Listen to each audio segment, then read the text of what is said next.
Olá, queridos leitores, vamos continuar essa leitura maravilhosa desse livro, Seguindo o Plano de Deus, de Kent Reagan. Nós estamos aqui no 6º capítulo. Obedecer a Deus e a sua palavra só dá lucro mesmo. De fato, se você não estiver andando na luz da palavra de Deus, será muito difícil para você andar na vontade específica de Deus para você e seguir seu plano e propósito para a sua vida. Caro amigo, Deus tem um plano perfeito para a sua vida. E aquele plano inclui andar na luz da sua vontade específica para você, mas também inclui andar na luz da sua santa palavra escrita. A cura faz parte do plano de Deus para a sua vida. Por exemplo, o plano perfeito de Deus para você é que você ande na saúde divina.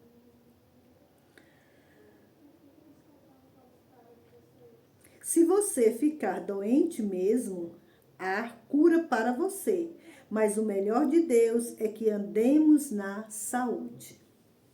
Deus não nos oferece menos na nova aliança do que ele oferecia ao seu povo na antiga aliança. A Bíblia até mesmo diz que em Cristo temos uma nova e melhor aliança, firmada em promessas melhores, em Hebreus 8, 6.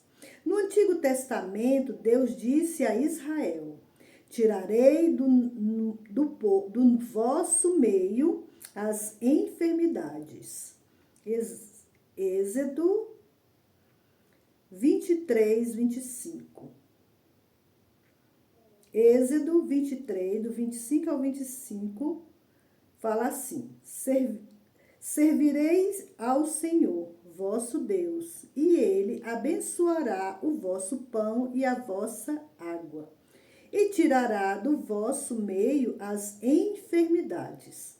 Na tua terra não haverá mulher que aborte, nem estéril. Completarei o número dos teus dias. Note que o Senhor não disse aos israelitas que nunca morreriam. Disse: completarei o número dos teus dias. Isso significava que viveriam, morreriam sem doenças e enfermidades, pois no versículo anterior ele dissera: tirarei do vosso meio as enfermidades. O patriarca do Antigo Testamento, que andava segundo a antiga aliança, não morreram de doenças ou enfermidades. Iam simplesmente chegando ao fim. Bendito seja Deus. Era comum entre eles convocarem primeiro seus filhos e impor-lhes as mãos para abençoá-los. Então falavam apenas: veio a hora de eu partir. E entregavam o espírito e passavam para a glória. Disse alguém.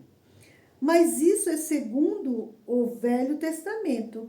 Isso pertencia somente a Israel, não pertence à igreja.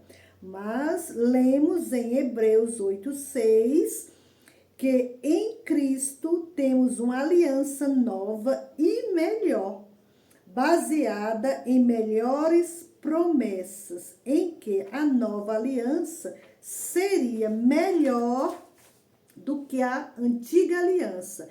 E nos tempos antigos tinham o privilégio de viverem livres das doenças e enfermidades. E nós não temos o mesmo privilégio. Vi um aviso no escritório de um pastor numa igreja onde dirigia um avivamento com estes Dizeres: eu era rico e eu era pobre. Eu era rico e eu era pobre. Rico é melhor. Fiz a seguinte parafrase: eu tinha saúde e eu tinha doença. A saúde é melhor. Posto que temos uma nova e melhor aliança, firmada em melhores promessas, ela forçosamente inclui tudo quanto havia na antiga aliança, e outras coisas ainda de outra forma não seria melhor.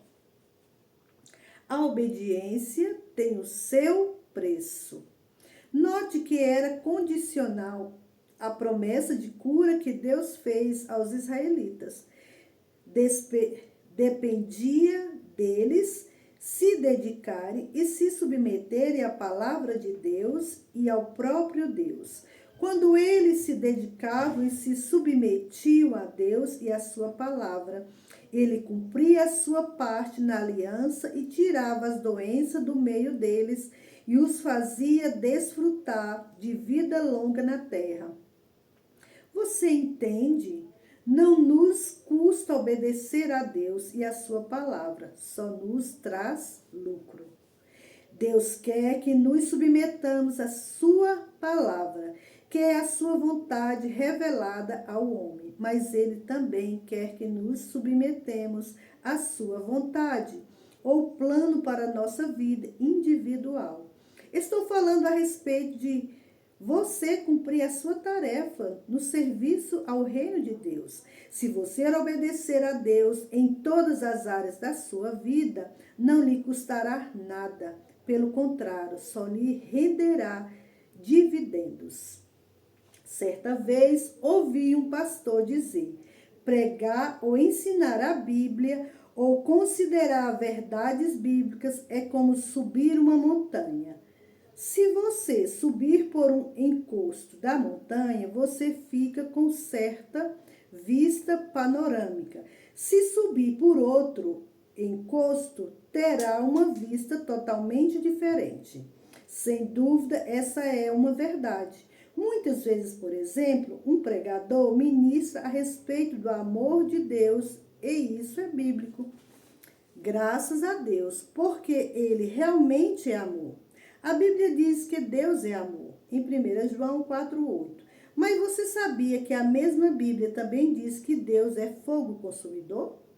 Deuteronômio 4,24 e Hebreus 12,29. Você sabia que a Bíblia também diz que o juízo começa na casa de Deus? E que se os justos são salvos com dificuldade, o que será dos ímpios e dos pecadores? 1 Pedro 4, 17 ao 18. Muitas pessoas não gostam de ouvir falar a respeito de Deus na sua atividade de juiz. Achariam melhor ouvir falar que Deus é amor e que elas poderão fazer tudo o que quiserem. Amaldiçoar, fumar, beber, adulterar, e que Deus só vai fazer de conta que ele não viu. As pessoas que agem assim não têm a mínima dedicação a Deus. Estão dedicadas ao mundo, à carne e ao diabo. Sem dúvida, Deus é amor. A Bíblia diz: porque Deus amou o mundo de tal maneira que deu seu Filho unigênito, para que todo aquele que nele crer não pereça, mas tenha vida eterna. João 3,16.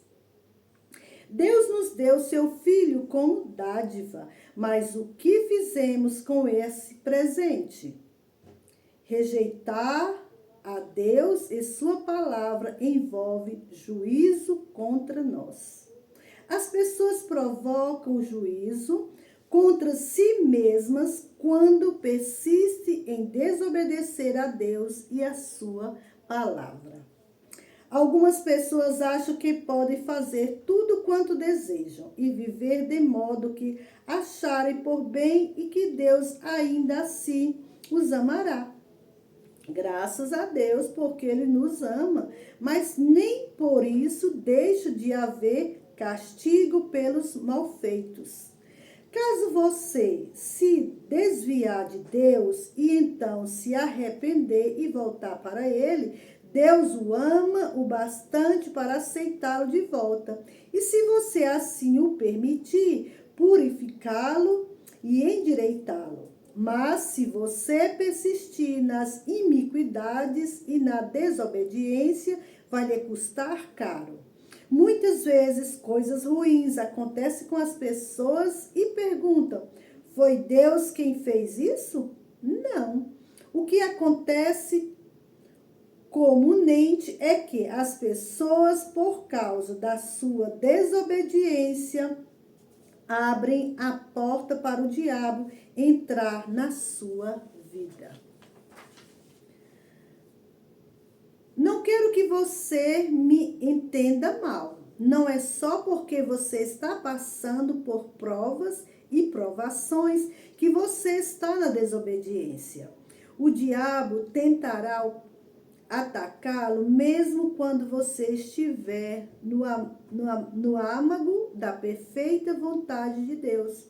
Ele procurará verificar qual qualidade espiritual você tem, qual qualidade espiritual você tem. E se você realmente crê naquilo que você alegra crer a respeito da palavra de Deus.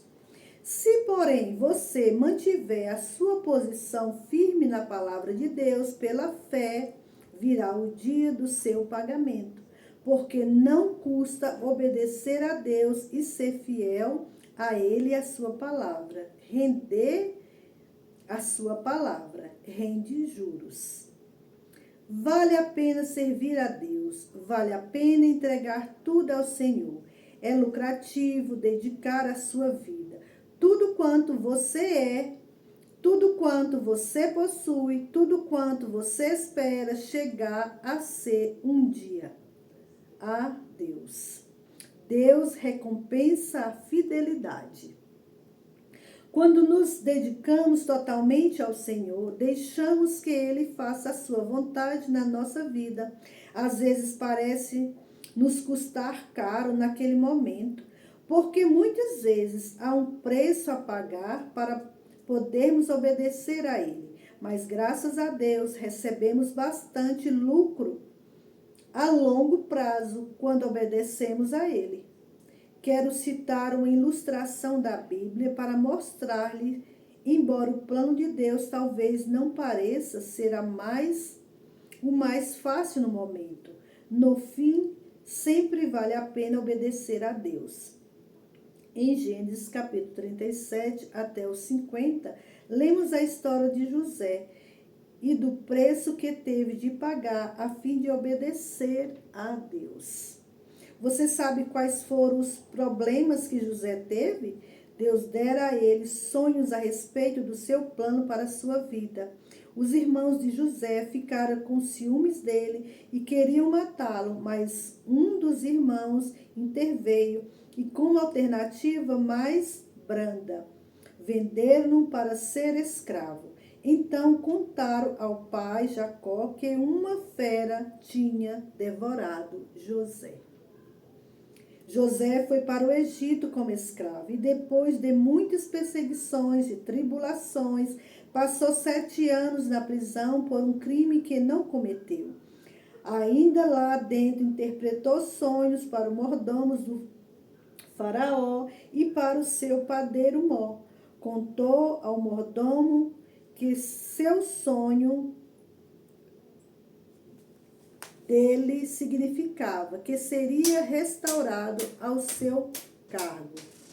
E avisou ao padeiro o seu significado, que seria decapitado. E vamos ficar por aqui com essa leitura e amanhã nós vamos voltar novamente. Fiquem comigo.